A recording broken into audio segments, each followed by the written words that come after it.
En esta ocasión vamos a hablar sobre una de las familias que describe Oscar Luis en este libro que ya habíamos comentado en videos previos, Antropología de la Pobreza, 5 familias. Vamos a hacer algunos comentarios sobre la familia Gómez. Como habíamos ya remarcado en videos anteriores, conocer las características que describe Oscar Luis en su trabajo antropológico puede ser de importancia crucial para los terapeutas sistémicos en el sentido de que podemos comprender las pautas de la pobreza. La familia Gómez es otra familia pobre y aquí vamos a comenzar haciendo algunas reflexiones que hace Oscar Luis sobre las comunidades de escasos recursos, que ya hemos comentado anteriormente que este autor propone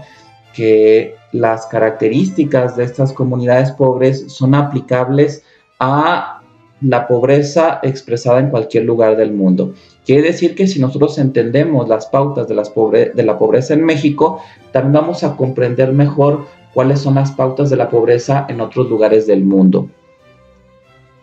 Fíjense lo que dice este autor. El sentido de comunidad es muy fuerte, especialmente entre los jóvenes que pertenecen a los mismos grupos, con amistad de toda la vida y que asisten a las mismas escuelas, a los mismos bailes, en los patios y que con frecuencia se casan entre sí. Que eso nos ayuda a entender por qué sucede con mucha frecuencia que hijos de familias pobres, cuando forman una nueva familia y tiene lugar una nueva generación, resulta que también siguen viviendo en condiciones de pobreza y la siguiente generación también sigue viviendo en condiciones de pobreza y así hasta el infinito. Aquí nos muestra que las comunidades pobres, si bien son sistemas insertos en sistemas más grandes,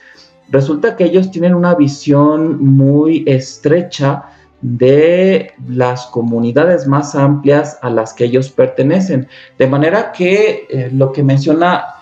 Octavio Paz en El laberinto de la soledad, en el sentido de que existe un, llamémosle, autismo social en el hombre mexicano,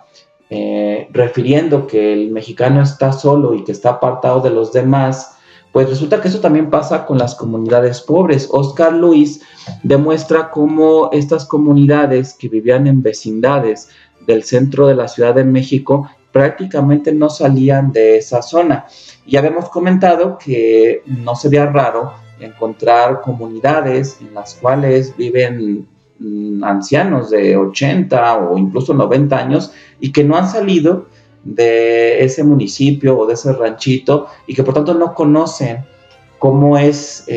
otras comunidades más amplias en las que ellos están insertos. Que esto también nos ayuda a entender y a reflexionar con respecto a la actitud que tienen las familias pobres en torno a instituciones públicas, como por ejemplo hospitales, monumentos o incluso ambientes que han sido declarados como patrimonio de la humanidad o de un país. Las familias pobres no los viven como propios, sino que ellos piensan o creen que en su comunidad o que en ese microcosmos pueden resolver todos los problemas que la vida les vaya presentando. Por ejemplo, problemas de salud, necesidades educativas, necesidades de tener una pareja, formar una familia, generalmente eso lo encuentran en su comunidad. Y fíjense, aquí nos habla de la madre de familia, Rosa, y nos comenta algo interesante en cuanto a los límites o la estructura que tienen los hogares en estas familias. Fíjense, Rosa no creía en las cerraduras porque, según decía, era una invitación a los ladrones. Quiere decir que en esa casa no solamente no había esta como privacidad, no había esta posibilidad de cerrar una puerta con llave o con seguro, sino que era muy probable que también adentro de la vivienda no existieran puertas que dividieran las habitaciones, que es muy común observar esto en viviendas habitadas por familias pobres. Uno pudiera pensar que por la escasez de los recursos en la obra que se construyó queda nada más el marco de la puerta o una especie de arco en el cual generalmente se coloca una cortina y eso marca los límites entre las habitaciones. Y sugiere un poco una privacidad pues no tan estricta porque Como ya había comentado yo en una clase, pues cuando hay una cortina en el marco de una puerta, pues no se puede tocar la cortina. Y una puerta así, porque para empezar la cortina sería absurdo tocarla si para empezar no suena. Esto me recuerda la película de Nosotros los Pobres, en donde se muestra en algunas escenas de la película cómo las habitaciones están divididas por cortinas y cómo la vivienda realmente solamente tiene dos divisiones, una que es la carpintería de Pepe el Toro y otra que es el dormitorio donde duerme él, su mamá y su hija Chachita. Esto lo vamos a comentar seguramente más adelante cuando hablemos de la obra de Carlos Monsiváis, Las leyes del querer, donde habla de, él le dice así, las costumbres del apretujamiento, que es la gran licencia corporal de la pobreza. Pareciera que a las familias pobres no les interesa o no les preocupa o se han adaptado a este nivel de hacinamiento y la privacidad no es una prioridad. De hecho, aquí se pueden dar elementos de exhibicionismo o de voyeurismo que posiblemente logren equilibrar a lo mejor las tensiones sexuales que pueden vivir y que por supuesto que es materia de investigación en un terreno bastante poco explorado aún el día de hoy. También el hecho de que las viviendas de las familias pobres no cuenten con puertas que se puedan cerrar de madera es también un símbolo de la falta de límites o de estructura familiar, pues no es raro que las familias que viven en la pobreza con escasos recursos sean también familias multiproblemáticas y que al evaluar la estructura de la familia nos damos cuenta que no existen esas fronteras entre los subsistemas, sino que muchas funciones que tienen que ver con el subsistema conyugal, es decir, funciones que le toca hacer a mamá o a papá, pues resulta que a veces las hace un hijo, ¿no? Porque la misma pobreza hace que papá pues está ocupado todo el día trabajando, aunque eso también sucede en las clases altas, y que mamá está resolviendo 1001 problemas, ¿no? Por ejemplo, visitando a un familiar hospitalizado, yendo a la escuela de uno de los hijos porque ya está en problemas, a lo mejor desplazándose relativamente lejos de la vivienda para comprar algún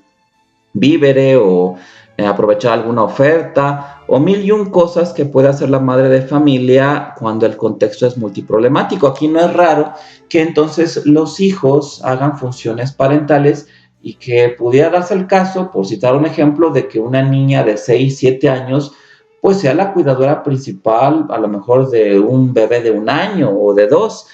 que es interesante y de hecho se podría hacer una investigación en torno a este tema en el sentido de correlacionar la falta de fronteras entre los subsistemas en una familia pobre multiproblemática y la estructura física,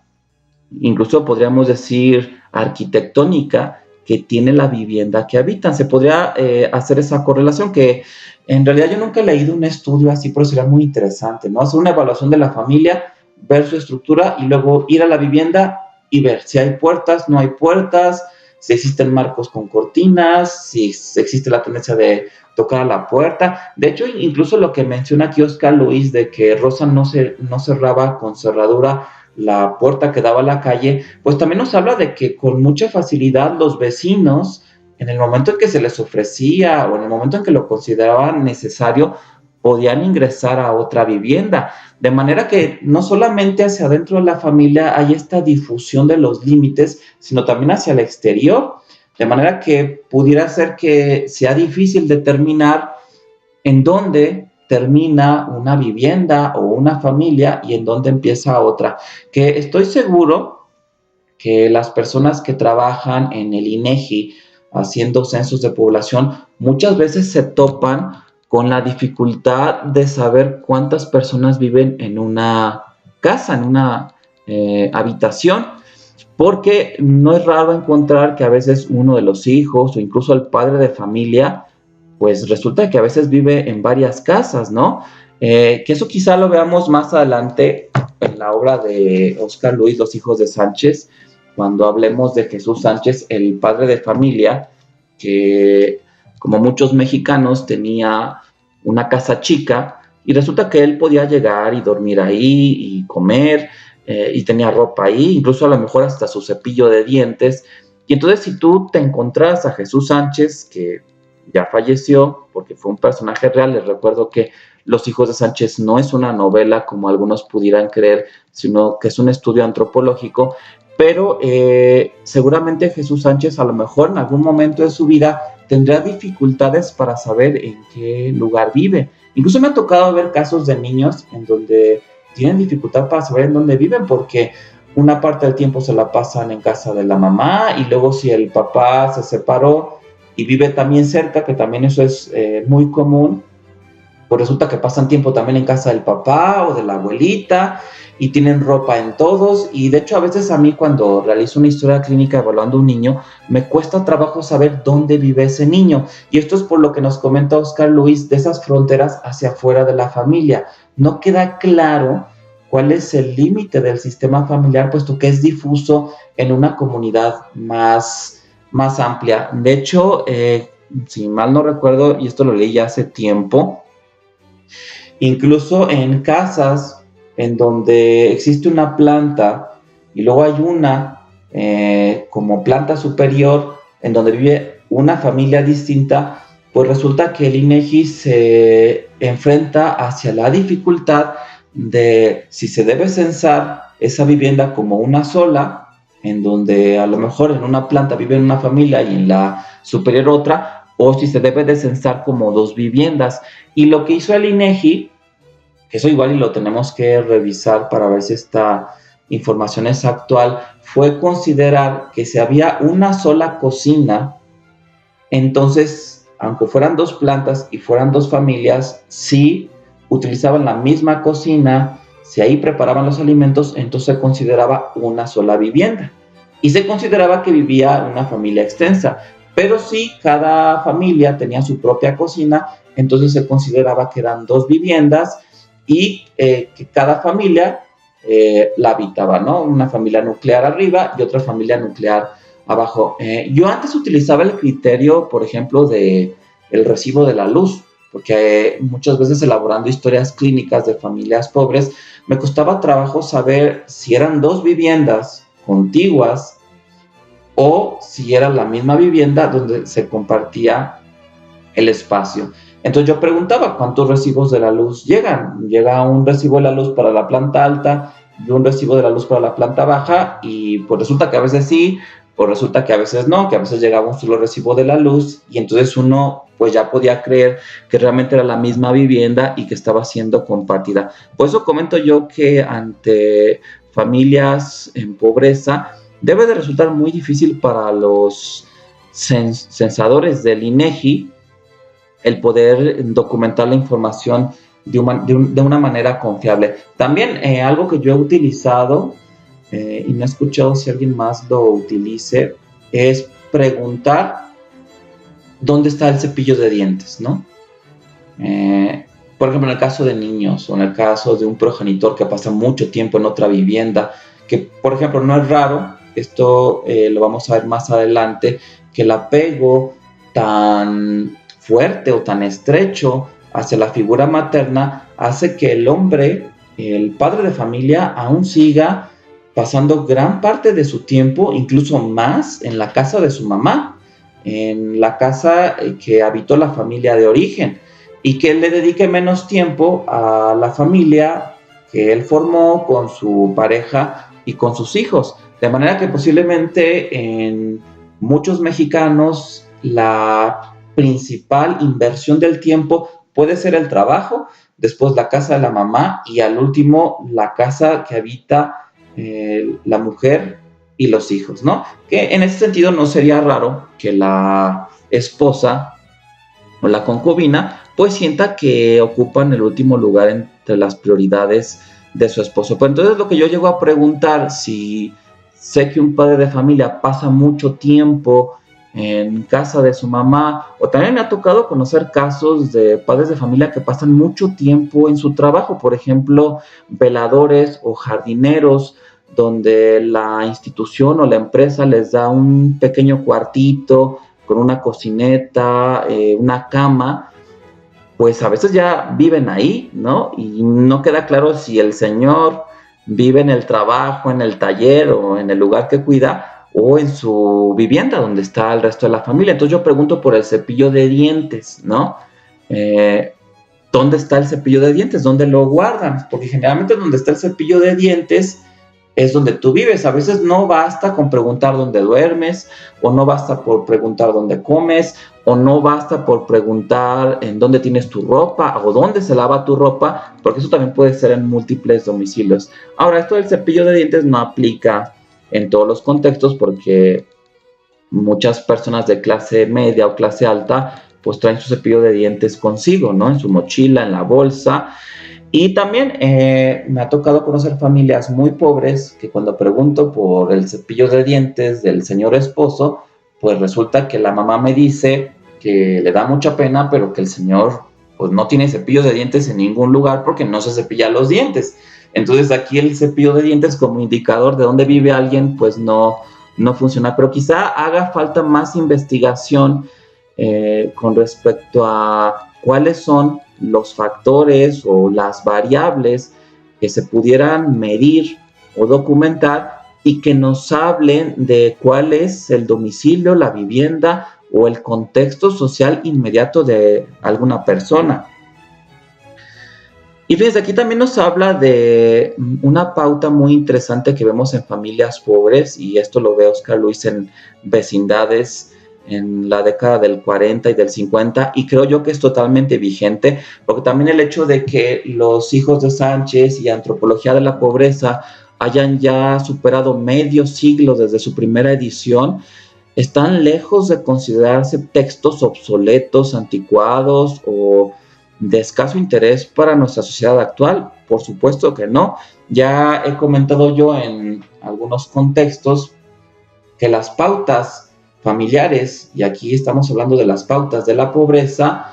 pues pasan de generación en generación, les llamamos pautas transgeneracionales, de la misma manera que se replica y se reproduce el DNA, el código genético. Es decir, que pueden pasar muchas generaciones sin que haya una mutación. Lo mismo pasa con las pautas familiares. Pueden pasar muchas generaciones sin que haya un cambio en las pautas. Y estas pautas de la pobreza explican por qué prácticamente la regla es que si un niño nace en una familia pobre, ese niño muere en una familia pobre. Y la siguiente generación también es una familia pobre, y la siguiente generación también es una familia pobre. Es como un rasgo físico, ¿no? El color de la piel o el color de los ojos o la estatura,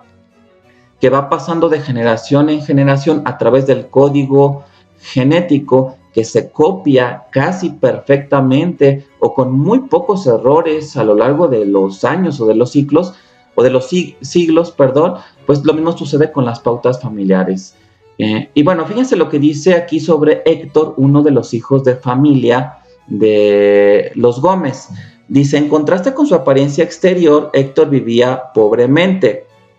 Su casa era un cuarto pequeño, parecido a una cueva en una de las más pobres vecindades del barrio. Que esto es interesante porque aquí habla de un contraste entre la apariencia exterior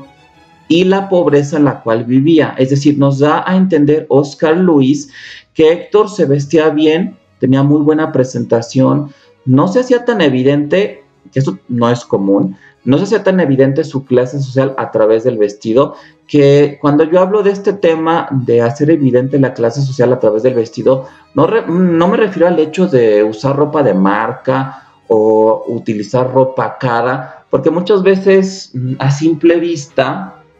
no se puede determinar el precio de la ropa. Es decir, a lo mejor una persona promedio podría comprar ropa en un tianguis, incluso de segunda mano, o en un supermercado, o comprarlo en una tienda donde vendan ropa de marca, y a lo mejor en una primera impresión no resulta llamativo. Sin embargo, en el caso de muchas personas que viven en la pobreza, su manera de vestir, no tanto el tipo de prenda que usan, sino la manera en cómo se arreglan, sí hace o vuelve evidente la clase social a la que pertenecen. De manera que se podría hacer incluso una investigación en donde un observador, incluso poco experimentado, adivinara ante un grupo de personas de diferentes clases sociales a qué clase pertenecen solamente por su manera de vestir. Y yo me atrevo a pensar que el observador pues prácticamente le atinaría o le adivinaría al 95% de los casos, ¿no? Ya había yo comentado esto, por ejemplo, del delantal, que puede ser a lo mejor un delantal muy fino, que lo compraron en una tienda de mucho prestigio, pero el hecho de que una madre de familia está cocinando y sale a la calle o va a arreglar un asunto fuera de la casa con el delantal puesto, es un ejemplo de estas pautas de vestir de la pobreza, porque sería muy difícil imaginar a una mujer de la alta sociedad que a lo mejor también se pone el delantal a la hora de preparar un platillo para no ensuciar su vestido, pero con la gran diferencia de que el delantal se lo quita cuando cruza el umbral de la puerta que da a la calle. Es decir, nunca sale a la vía pública con el delantal, mientras las mujeres pobres sí lo hacen. Y también algo interesante que se puede ver, sobre todo en personas en pobreza que viven en viviendas, en colonias populares o también en vecindades, no es raro que de repente traigan buenos carros, al grado que muchas veces el carro habla de cierta posición económica de quien lo posee, pero la vivienda no. Es decir, puede ser una vivienda bastante pobre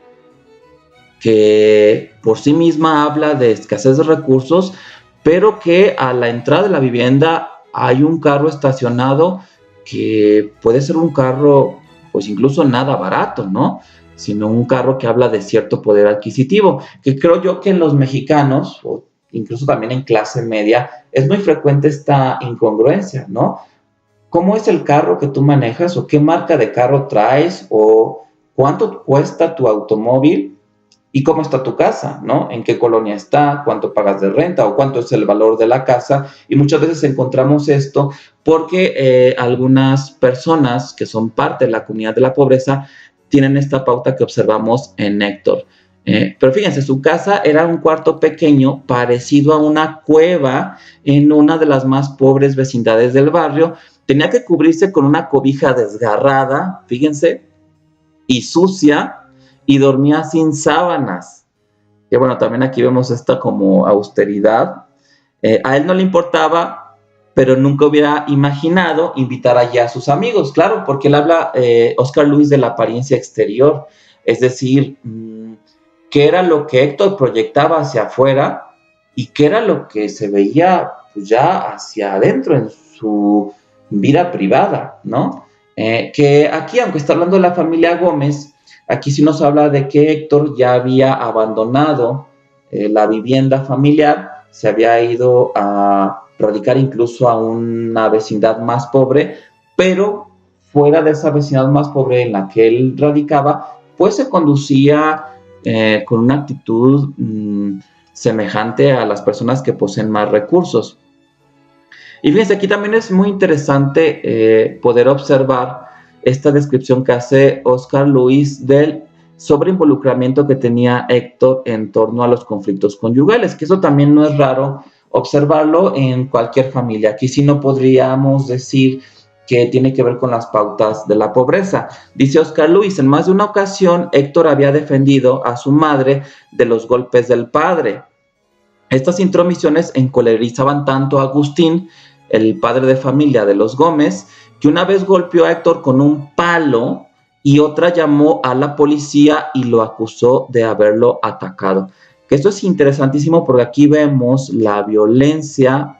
en las familias de escasos recursos y una violencia de los padres hacia los hijos, pero que tiene mucho que ver con esta ausencia de fronteras entre los subsistemas, ¿no? Era lo que comentábamos sobre la falta de cerraduras, ¿no? Que viene a simbolizar la falta de fronteras o de límites, que en este caso se refiere al subsistema conyugal, ¿no? El subsistema que formaba Rosa y Agustín, y el subsistema fraterno o el subsistema de los hijos, el que formaba Héctor con sus hermanos. Y que aquí Héctor, posiblemente por el lugar que ocupaba en la familia, pues tendía un poco a aliarse con la madre y desafiar al padre. Que eso también lo vemos, y esto ya lo he comentado en otros contextos, en la carta al padre de Franz Kafka, que es un trabajo muy interesante, y yo creo que es un ejercicio epistolar que nos puede dar mucho para entender a las familias disfuncionales, y en donde Franz Kafka sí habla de cómo en muchas situaciones de tensión a nivel de la familia había una alianza entre él y su mamá, y el padre quedaba en una posición de desafío. Y bueno, aquí vemos la violencia física entre un padre y un hijo, que también nos viene a cuestionar sobre las implicaciones éticas, que creo yo que en el momento en que Oscar Luis estudiaba esto, pues no lo tenía mucho en mente. Pero ¿qué pasa cuando un investigador empieza a evaluar a una familia para un proyecto de investigación y de repente empieza a notar que los niveles de violencia son pues excesivamente altos? Porque aquí estamos viendo que si Agustín golpeaba a Héctor con un palo, pues en una de esas lo mata, ¿no? Incluso con un golpe, como se suele llamar, un mal golpe, ¿no? O un buen golpe también, porque tanto un buen golpe como un mal golpe, pues representa un nivel de violencia excesiva que puede tener consecuencias o secuelas a largo plazo. De hecho, no es raro ver en los periódicos o en los noticieros sobre estos niveles de violencia. Recientemente aquí en la zona metropolitana de Guadalajara, creo que esto fue ayer o antier, se supo de un padre que atacó a un hijo con unas tijeras de jardinero. Creo que este señor ya estaba detenido, parece que estaba bajo el efecto de una droga, aunque quizá no. Aquí vemos que Agustín agredía a Héctor sin estar bajo el efecto de ninguna droga, pero en este caso verídico, pues el niño ya estaba en manos de los cirujanos plásticos, ¿no? En el servicio de cirugía reconstructiva del Hospital Civil de Guadalajara, tratando pues de mejorar las lesiones que tenía, porque seguramente esto le va a dejar marcas para toda la vida, tanto físicas como psicológicas. Pero a lo que voy al tema de la ética, es que ¿qué pasa cuando un investigador que está haciendo un trabajo con un enfoque cualitativo, como lo hacen los antropólogos o los investigadores sociales o los psicoterapeutas, encuentra violencia en una familia que es parte de su muestra? ¿Se sigue trabajando, se sigue observando el estudio y se toma una posición distante, o tiene que dar parte a las autoridades? Porque ya existe una norma oficial mexicana que regula las actitudes que deben de tener los profesionales de la salud mental o las personas que ofrecen servicios de psicoterapia, de medicina, cualquier servicio de salud, hacia la detección de la pobreza, sobre todo de la violencia hacia los niños y las mujeres. Aquí se podría incurrir en una falta ética si el profesional que está haciendo investigación o está haciendo terapia de familia, pues de repente es testigo directo o indirecto de este tipo de expresiones violentas y no da parte al Ministerio Público. Porque si, digamos, en una familia que es parte de una muestra, de un trabajo de investigación de un terapeuta, o una familia que está en terapia familiar con un terapeuta X, pues resulta que si después el terapeuta se entera que mataron a un hijo a golpes porque el señor perdió el control y pues le soltó un mal golpe, como dicen, el hecho de que el terapeuta supiera que hubiera ese nivel de violencia y no lo hubiera reportado a las autoridades, sí lo puede poner en una posición de complicidad, ¿no? Es decir, el saber que hay un nivel de violencia en la familia sin haber actuado en el contexto legal, que esto yo creo que es muy complicado, y creo que la mayoría de los terapeutas familiares no tenemos una postura tan definida ante este tipo de situaciones, porque creo yo que aquí los terapeutas familiares pueden estar divididos en dos extremos. el extremo en donde soy un terapeuta familiar policía y cualquier matiz de violencia que yo pueda identificar, ya estoy notificando al Ministerio Público, o un terapeuta muy flexible, al estilo de Oscar Luis, pero hay que recordar que Oscar Luis no era terapeuta, y que a lo mejor sí te queda claro, tienes la evidencia de que ha habido violencia física y que ha estado en riesgo la integridad o la vida de algún miembro de la familia por la violencia que hay, y que decías no actuar legalmente, sino simplemente trabajar con la familia a nivel de la psicoterapia sistémica, porque también entendería la postura de este otro terapeuta en el sentido de considerarse con una identidad no de policía, sino de terapeuta, y que le pudiera explicar a un juez que lo mandara a llamar y en donde se le considerara incluso cómplice por no haber denunciado la violencia, pues entiendo la postura de decir, bueno, es que yo no soy policía, yo entiendo que la violencia es un problema de salud mental, yo soy un trabajador de la salud mental y por tanto yo estaba trabajando con las herramientas que tengo, porque también es muy complicado para las familias donde hay violencia que acudan a terapia familiar, hablen de la violencia y al rato ya tienen un citatorio para acudir al DIF o ya hay una demanda legal y tienen que presentarse, ¿no?, en un juzgado, y eso sería increíblemente complicado porque posiblemente echaría a perder o estropearía el proceso terapéutico, porque el terapeuta sería visto como un delator. Y sin embargo, también lo curioso es que se ha visto, y esto sí está investigado, que cuando se denuncia la violencia contra las mujeres, el profesional que hizo la denuncia después se entera que cuando la mujer o el hombre se enteraron de la denuncia y que ya hay una implicación legal en sus conflictos, eso puede recrudecer la violencia y entonces pudiera incluso darse un feminicidio que se exacerbó o se generó como un efecto dominó potenciado por la denuncia. Entonces creo yo que son situaciones muy, muy complejas. Creo que el terapeuta que trabaja con familias pobres, familias multiproblemáticas, familias con violencia, tiene que ser un terapeuta muy flexible, muy inteligente, muy sabio, conocer bien el marco legal para poder tomar a veces en fracciones de segundo la mejor decisión. Y fíjense, aquí también hay algo interesante que nos habla sobre las actitudes que puede tener una familia tradicional, sean ricos, sean pobres, sean clase media, en torno a la posibilidad de que un hijo sea homosexual o la posibilidad de que un hijo de familia sea afeminado o se conduzca con ciertas pautas de afeminamiento. Que aquí también hago referencia a Héctor, porque parecía ser que Héctor era un individuo que le interesaba mucho la apariencia, había decidido dejar el hogar y irse a vivir a una vivienda más pobre, pero también algo que preocupaba a los papás o que no les gustaba mucho y que también señala Oscar Luis, era que a veces tenía algunas actitudes afeminadas y eso hacía que, por supuesto, pues él no era el favorito del papá, ¿no? Que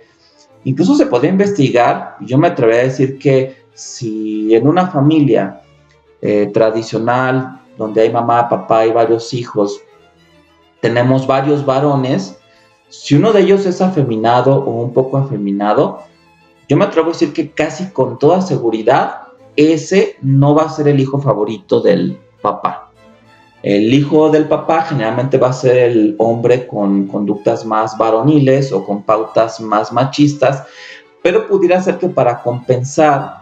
la mujer, la madre de familia, sí le tenga una especial consideración o considere a su hijo favorito como el muchacho afeminado, que creo que esto pasaba con la familia Gómez. Por eso es que cuando existía un conflicto entre los cónyuges, entre Agustín y Rosa, pues Héctor entraba al conflicto y se aliaba con Rosa y atacaba a Agustín, ¿no? Con el riesgo de que Agustín incluso lo llegara a matar. Pero fíjense, sus padres negaban los rumores de que Héctor fuera afeminado, pero ciertamente creían que había sido dañado en los testículos cuando a la edad de 13 años recibió una patada tremenda. Que bueno, aquí no puede dejar de venirme a la mente la historia de Farinelli, el castrati, cuando la familia le hace creer por mucho tiempo que él había sufrido la castración por un accidente con un caballo, ¿no? Como que el caballo le había dado una patada en los testículos y este personaje, Efraín Nelly, había quedado castrado y que, bueno, pues eso le daba la ventaja de poder cantar muy bien, aun cuando se hubiera dado la madurez, ¿no? Los caracteres sexuales secundarios que pues en el hombre van acompañados de cambios en el tono de la voz y que eso a veces puede, bueno, no a veces, prácticamente siempre, pues echar a perder una voz muy bella de soprano que pudiera tener un niño. Es decir, la testosterona, que es producida en los testículos, pues le da en la torre a lo mejor a la belleza de una voz de soprano de un niño pequeño. Por eso es que hubo una época en la historia de la música en donde las familias pues le apostaban a salir de la pobreza, que eso también es una pauta de pobreza, a través de un hijo. Que si vemos las reflexiones que hace Oscar Luis aquí en Antropología de la Pobreza, y eso me parece que lo dice en torno a la familia Martínez, pues los papás querían tener muchos hijos, ¿no? Porque entre más hijos tuvieras, más había la posibilidad de que un hijo te sacara de pobre, ¿no? Y es lo que vemos también con las familias de los castrati. Buscaban que un hijo de familia los sacara de pobres y utilizaban la belleza de su canto y para ello era necesaria la castración. Pero bueno, sin salirnos ya del tema, aquí lo que quiero resaltar es el hecho de que con mucha frecuencia, y esto lo podemos ver en el consultorio, mucho que tiene que ver con la personalidad o con pautas individuales que observamos en los miembros de una familia pobre, son entendidos, explicados o contextualizados por el resto de los miembros como un problema de origen biológico. Y aquí muchas veces la postura de los papás de que ese niño se porta mal porque tiene algo mal en el cerebro, ¿no? Incluso la maestra puede decir, este niño se porta tan mal que tiene algo en el cerebro y hay que hacerle una tomografía o un electroencefalograma, ¿no? Y en el caso de Héctor, este chico pobre, pues aquí los mismos papás decían, bueno, es que pues un caballo lo pateó en los testículos y por eso el chico es afeminado. Y hasta cierto punto eso protege a estas familias porque van a buscar a varios médicos, pero nunca llegan con el psicólogo o nunca llegan con el psiquiatra porque no alcanzan a entender o tienen miedo de hacerlo, de que las características que tienen que ver con la personalidad, con la manera de conducirnos, con la manera de relacionarnos, con la manera de entender la realidad, pues por supuesto que tiene que ver con experiencias que entran más en el orden de lo psicológico y que están muy alejadas de lo biológico, que también estas pautas de retraimiento que tiene el hombre mexicano o este autismo social que menciona, aunque no le llama así, Octavio Paz, pues sí hace que estas comunidades pobres no acudan a instituciones de salud mental a buscar una ayuda ante sus dificultades, que habíamos comentado hace unos minutos, que finalmente estas familias pobres pues consumen los servicios y los productos que hay en su misma comunidad y es difícil que puedan salir hacia el exterior, por ejemplo, a recibir un servicio de salud mental, ¿no? Ahora, ¿quién se hace cargo de la salud mental de las familias pobres en estos microcosmos? Bueno, pues también eso es un tema de mucho interés en la investigación etnopsiquiátrica. Es decir, aquí no hay psiquiatras, no hay psicólogos en esta comunidad pobre, en esta vecindad, la gente no sale de la colonia por años. Bueno, pues entonces, ¿quién hace esa chamba? Porque tiene que haber alguien que la haga en mayor o menor medida. Y yo creo que aquí se pueden identificar personas que no se leen las cartas o que manejan el esoterismo o incluso profesiones relacionadas con ciertos servicios y que por tradición pues ejercen un poco el papel de terapeutas, que también esto culturalmente lo entendemos y creo que lo han descrito algunos escritores en sus novelas, en sus ensayos, pero creo que una investigación seria en cuanto a esto no existe. Por ejemplo, el papel del taxista como un terapeuta en estas comunidades pobres que nunca van a ir en su vida con un psicólogo o un psiquiatra, o el cantinero, ¿no? O el bolero, que durante el proceso de dar un servicio, ya sea servir una bebida, transportarte de punto A a punto B en el taxi o ponerte grasa en los zapatos y sacarles brillo, se da una conversación y son espacios que el mexicano necesita para al menos, ¿no? Y aquí retrocedemos más de un siglo en la psicoterapia, hacer una catarsis, ¿no? Que esto es interesante porque si bien la psicoterapia ha avanzado muchísimo desde fines del siglo XIX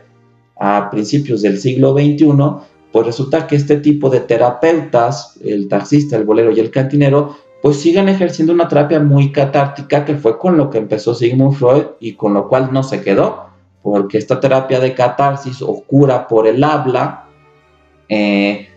pues fue avanzando, fue adquiriendo un cuerpo de conocimientos hasta formar esa teoría tan amplia y tan compleja que conocemos como el psicoanálisis. Sin embargo, el bolero, el taxista, el cantinero regresan hacia esa posición y tiene un valor, ¿no? Porque el caso de Ana O, la paciente de Joseph Breuer, que trata nada más con la cura por la palabra o esta terapia catártica, pues resulta que sí es de peso, de valor, y eso atrapa a Freud en el sentido de que él decide, siendo él un médico con una orientación neurológica muy fuerte, pues dedicar el resto de su vida a la psicoterapia, ¿no? A entender cómo en una conversación una persona se sentía mejor y era capaz de aliviar sus síntomas. De hecho, yo me atrevería a decir que muchas de las personas que trabajan en estos servicios, taxista, bolero, cantinero, no sé si haya otro más, pero ahorita no me viene a la mente, pero lo debe de haber.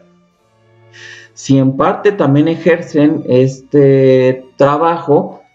pues también por esa capacidad o por ese gusto de escuchar los problemas de la gente y que a lo mejor en un contexto más estudiado, más académico, pues a lo mejor hubieran escogido la licenciatura en psicología o hubieran estudiado medicina y luego se hubieran especializado en psiquiatría o no sé, hubieran estudiado una licenciatura en trabajo social, porque sí vemos que estas comunidades tienen sus propios recursos, que muchas veces, aunque hablamos de comunidades de escasos recursos, que yo empleo también mucho ese término, realmente hablamos de escasos recursos en el sentido de que no tienen los recursos que tienen a lo mejor las familias con más poder adquisitivo, pero sin embargo, como cualquier sistema en todo el universo, las comunidades pobres tienen sus propios recursos y que también pudiera ser que esos recursos que a lo mejor no representan un alto costo para tenerlos, pues igual y pueden ser más efectivos. Es decir, tampoco sería raro que, no sé, un padre de familia pobre que toma un taxi, pues resulta que a lo mejor el taxista hizo más de terapeuta que un padre rico, empresario, que va con el mejor psiquiatra de la ciudad y que sale de la consulta, pues no muy seguro si la intervención que recibió fue de valor para él. Y una obra que yo quiero recomendarles, que también nos ayuda a entender a las familias mexicanas y esa tendencia que platicaba hace algunos minutos sobre atribuir a una lesión o a un fenómeno biológico la conducta de un niño, de un hijo de familia, es Las batallas en el desierto de José Emilio Pacheco. Y creo yo que los elementos culturales que toma esta pequeña novela son tan importantes al grado de que esta obra de José Emilio Pacheco pues no se quedó ahí. Tenemos una canción de Café Tacuba que se llama Las batallas, donde habla sobre esta novela corta, y también existe una película, es cine mexicano, llamada Mariana Mariana, donde también lleva a la pantalla esta novela. Y en este documento, José Emilio Pacheco pues nos habla de un chico que tiene conductas un poco extrañas porque se enamora de una mujer adulta que es la mamá de un amigo, y bueno, eso genera un problema relativamente grave en la escuela del niño porque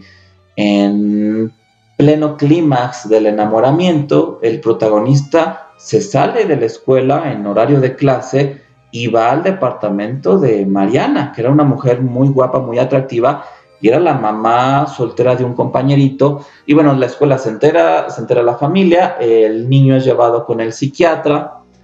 y con una psicóloga, me parece, porque le aplican pruebas de psicodiagnóstico y ahí describe de una manera muy interesante la actitud de este chico a las pruebas de psicodiagnóstico. Pero a lo que voy es que la hipótesis que elaboran los padres en torno a el conflicto que tiene este hijo de familia, el protagonista, es que tiene un problema en la cabeza, ¿no? Que es lo que les estaba comentando. Piensan que este chico, como se les cayó un día, creo que en una plaza o algo, y se dio un golpe en la cabeza, piensan que eso dejó una secuela. Y bueno, aquí también Oscar Luis se adentra en el tema de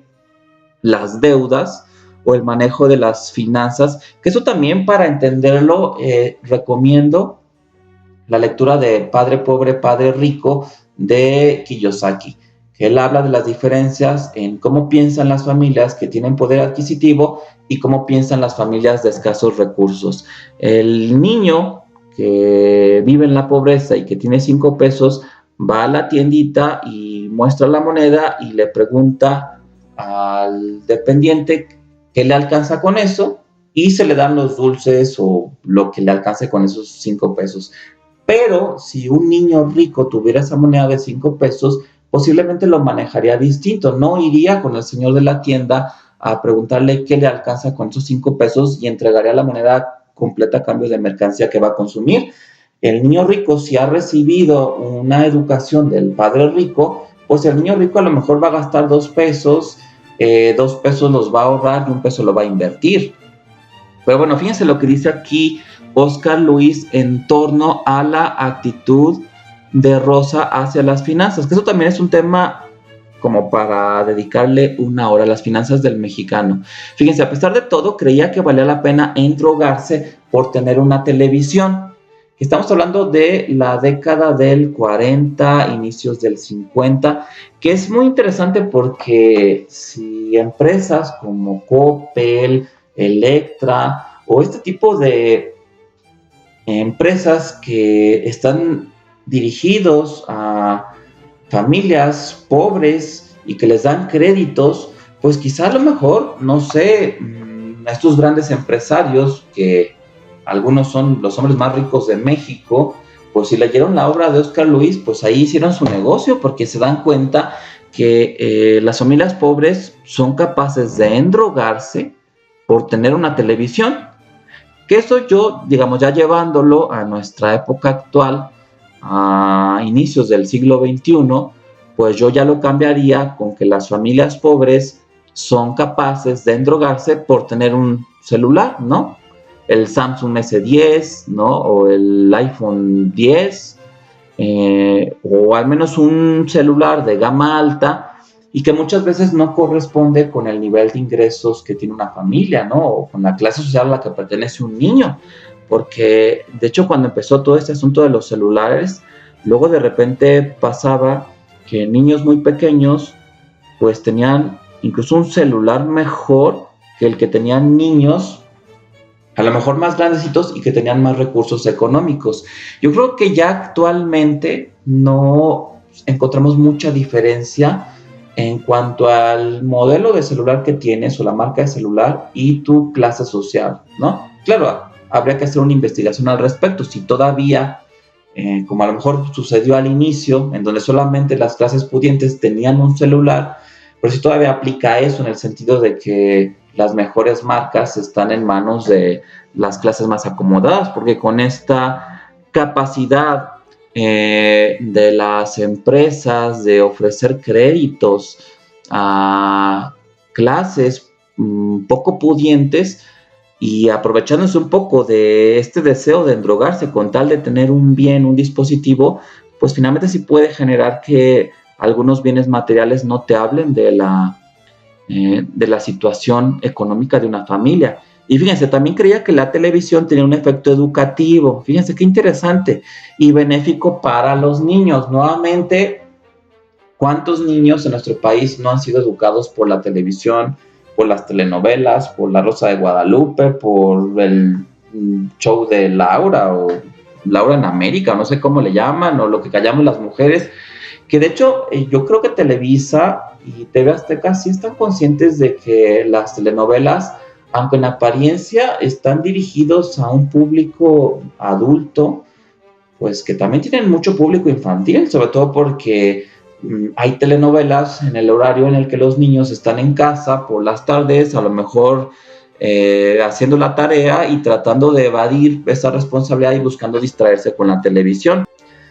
Y que tal vez ayudaría a mantener al esposo más tiempo en casa. Rosa había observado que los hombres que tenían televisión pasaban largas horas en casa mirando los juegos y los encuentros de boxeo. También una manera de retener al varón. Y fíjense, esta es una caricatura de Kino que me gusta mucho, en donde nos habla, que también ya es una caricatura vieja, porque creo que ya que la televisión ya no es lo que era hace 20 o 30 años, ahora son las tablets o los celulares o cualquier dispositivo electrónico con pantalla. Aquí nos habla de cómo la televisión, pues finalmente sí representaba, y esto me lo decía un papá en la consulta, una niñera portátil, ¿no? Es decir, los contenidos que son presentados a través de una pantalla pueden resultar muy atractivos para un niño al grado que lo tienen entretenido. Y así un papá me decía, doctor, pues la verdad de esto, y sacaba el celular, pues es la niñera portátil. Y de hecho yo lo veo en el consultorio y terapeutas, psicólogos, psiquiatras que trabajan con familias, con niños. Yo creo que no es raro recordar que en muchos momentos durante una sesión, durante una evaluación, los niños están un poco inquietos y los padres para controlarlos sacan el celular, o les prestan el celular, o les ponen un video, o les ponen música, y santo remedio, ¿no? Es interesante porque muchas veces los padres, tratando de controlar la inquietud de los hijos en el consultorio, que es algo bastante común porque, al menos en mi caso, me van a ver niños con problemas de conducta, pues sí pareciera que la medida que más tiende a funcionar es el uso de las pantallas para poder tranquilizar a los niños. Ahora, más grave aún sería no solo el hecho de que creas que la pantalla es una niñera portátil, sino que creías que realmente tiene un valor educativo, porque aunque pudiera ser que el niño tuviera acceso a contenidos educativos a través de sus dispositivos, pues también lo cierto es que no los podrías controlar segundo a segundo, porque si no, ¿cuál ventaja sería de tener al niño entretenido en el dispositivo? Y fíjense, esto lo dijo Lujambio cuando vivía hace ya algunos años, y que esto apareció en el periódico La Jornada. Fíjense, elogia Lujambio el valor educativo de las telenovelas. Y esto sucedió cuando Lujambio era el secretario de Educación. Entonces tenemos un secretario de Educación en México que está diciendo a los medios del valor educativo de las telenovelas. Pues creo que es muy grave. Aunque claro que alguien podría hablar de excepciones, ¿no? A lo mejor, no sé qué pensarán algunos, pero novelas históricas, ¿no? Como, bueno, hubo una muy vieja que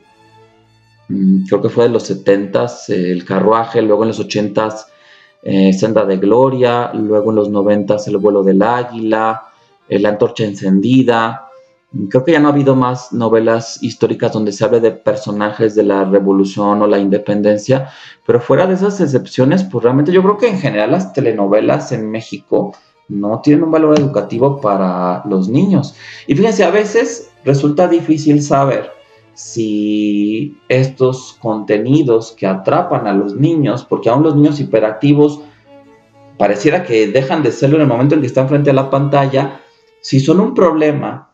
para los padres o son una solución. Aquí yo estoy transcribiendo un diálogo de una entrevista en mi consulta. Fíjense, mamá, con expresión de preocupación, el niño se la vive en el teléfono, doctor, y todo el tiempo está con su tablet o en la computadora. La mamá quejándose y dando a entender que estos dispositivos electrónicos son un problema. Médico, ¿y por qué se lo permiten? Fíjense, mamá, para que no delata. Entonces es interesante porque antes del cuestionamiento del médico, la madre puntúa el acceso a los dispositivos electrónicos como un problema. Pero cuando el médico dice por qué permiten que esté todo este tiempo con los dispositivos o por qué se los dan, porque finalmente ustedes papás los han comprado y se los han proporcionado, pues aquí hablan de esta parte o de esta chamba que hace el dispositivo de niñera portátil para que no delata. De manera que entonces una conversación así sí meten un doble vínculo al terapeuta, porque en estas escasas palabras, en este pequeño diálogo, vemos una paradoja, un error en la comunicación. La mujer primero afirma que un dispositivo electrónico o una pantalla son problema y después lo contextualiza como una solución para que no delata. El niño me delata, solución, las tabletas. Por eso es que creo que antes de hacer cualquier recomendación, incluso a nivel educativo, sí sería conveniente aclarar si la visión de la familia es de que estos dispositivos son problema o si la visión es que son una solución y en base a eso comenzar a actuar. Y fíjense, aquí nos habla Oscar Luis también de las deudas de las familias pobres nuevamente con aparatos. Otra vez, esto en nuestra época actual, pues yo creo que vendrían a ser los celulares, las tablets, ¿no? Dice, Héctor pagaba 48 pesos mensuales por el radio, que ahora estaba en una casa de empeños. Fíjense, ya estaba empeñado el radio y todavía ni lo terminaba de pagar. Yo creo que así pasa con el Buen Fin o con este tipo de ofertas que hacen mucho ruido en los medios de comunicación y que a veces se compran aparatos a 12, 18, 24 meses sin intereses. Y resulta que cuando se va cumpliendo ese lapso de tiempo, pues están apenas terminándolo de pagar, pero a lo mejor ya se les rompió, ya se les echó a perder, ya no lo tienen, ya lo empeñaron, ¿no? Y entonces vemos una clase trabajadora endeudada, que de hecho creo que eso también pasa en la clase media. Creo que la clase media vive eternamente endeudada para tener cierto nivel de vida, un poco aspirando a algunos privilegios o algunos de las posibilidades que tienen las clases altas. Y dice, ya había prometido además que compraría un aparato de televisión tan pronto como acabara de pagar el radio, ¿no? Que bueno, aquí nos enfrentamos al tema de la inteligencia financiera y aquí ya cito a Kiyosaki en Padre Rico, Padre Pobre. ¿Cómo sobrevivirá un país en el que la responsabilidad de educar sobre el dinero es delegada a los padres, cuya mayoría serán o ya son pobres? Entonces, que es interesante porque esta pregunta es un desafío de Kiyosaki muy similar al de Oscar Luis, ¿no? ¿Qué va a pasar con un país donde tenemos familias pobres que están pasando a una siguiente generación la pobreza por pautas? ¿Qué se va a hacer? ¿Cómo lo vamos a trabajar? Porque el darle recursos a las familias pobres, pues no implica un cambio en su nivel socioeconómico a largo plazo. Y que aquí también parte de las pautas de la pobreza no solamente tiene que ver con el endeudamiento para obtener aparatos electrónicos, que entiendo yo que en la década del 40, del 50, pues aún familias que vivían en vecindades, pues también querían tener su televisión, como quizá cuando acababan de salir esos aparatos, pues solamente las tenían las familias pudientes, ¿no? Que también desde que se empezó a implementar la producción en serie con Henry Ford, en donde él logra abaratar el costo de un automóvil, pues también ya la adquisición de un automóvil ya no es exclusivo de las clases altas o las clases medias. Ya es relativamente fácil poder tener acceso a un vehículo.